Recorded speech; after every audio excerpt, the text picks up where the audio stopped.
এখানে ঠান্ডা ভাত, কারণ ভাতটা সকালে রান্না করেছিলাম, তো সেই ভাত রয়েছে। আর আমার দুপুরে রান্না করতে করতে দেরি হয়ে গেছে, চিকেন করেছি।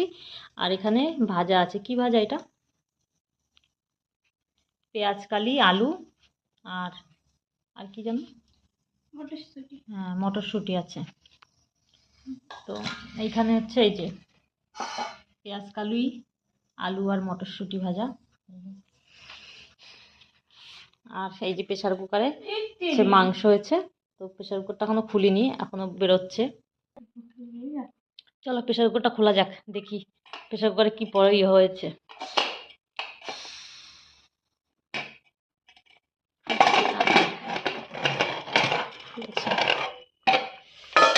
এই দেখো কালারটা জাস্ট দেখো, একটু খুলে গেছে।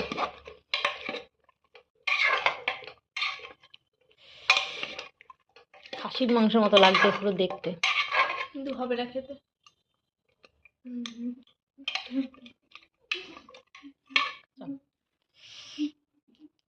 তো খেতে বসে গেছি। এটা দিয়ে ভাজাটা দিয়ে আগে খেয়ে নিই। আর এইদিকে তো এই যে খাচ্ছে,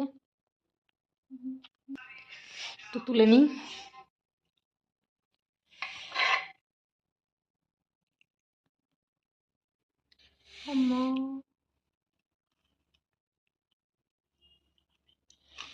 গরম।